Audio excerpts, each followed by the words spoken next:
There are over 33 million HIV-positive people in the world today. They have to face many problems of accessing medical treatment, often losing their jobs, and experience terrible stigma and isolation. We're struck by the enormity of the tragedy that befalls positive people in this country and the level of their deprivation and how cruel the country can be towards them. The Human Rights Law Network provides free legal aid to people who are often too poor or illiterate to access the legal system. And now, guided by the Elton John AIDS Foundation, also provides that service to those who are living with HIV. They have 300 people working in offices all over India. There are 3 million people said to be positive in this country. It is estimated that 10% of them, or 300,000 positive people, are at a critical stage.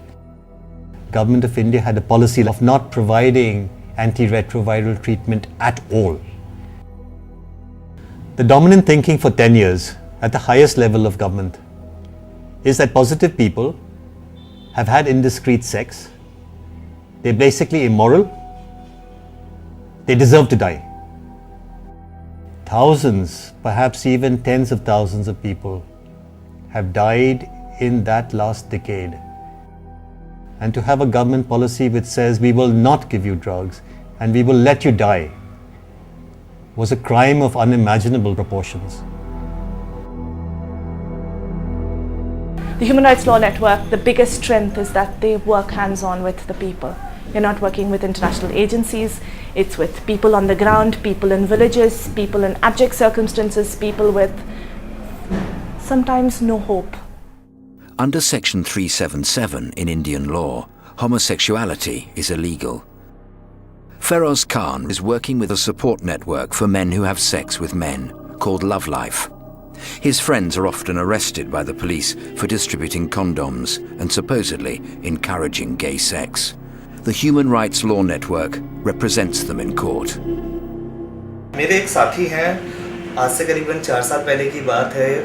I have a friend who was taken to the local police station, and there, 13 police officers raped him. They told him it was punishment because he was dressed like a woman. There are many cases of rape of transgenders by police in Delhi. The police just say, in any case, you're like this, so why should you protest? Many people just suffer it silently. मेरा नाम दयानंद शर्मा है और action add India international एक संस्था है जो HIV AIDS plus. Dayanand had an eye complication that the doctors assessed required surgery. He was given a specific operation date. The chief doctor who was supposed to perform the surgery heard about his positive status and said, okay, hang on, let's think about it. And there he was in his theatre gown, waiting outside the theatre for the whole day. And at the end of the day, they informed him that the surgery will not be performed. And when he said why, they said, well, you should know, you're positive. The doctor also asked him to leave immediately because he said you're not transmitting the virus to other people. He says this delay in surgery, by the time he reached the next hospital a few days later, he's lost eyesight completely in one eye and it's irreversible. What you've told me today just sounds like something that would have happened hundreds of years ago. And it makes the work that you're doing even more incredible and brave. The Human Rights Law Network not only deals with individual cases, but with the funds from the Elton John AIDS Foundation now also trains people in the law and takes cases right up to the Supreme Court. The government's attitude is beginning to change. I would like to think that because we bugged them so much, we just went after government, and I think we made their lives quite miserable. I think we contributed to this change of attitude. The Elton John AIDS Foundation and the Human Rights Law Network is thrilled that within 1 year of the HIV program starting, they receive some amazing news. The government has promised 50% free rail travel for positive people, increased access to treatment, and has promised to consider subsidized food. That's the promise. And I hope Government of India keeps its promise. We're there in any case like hawks to keep them on their toes.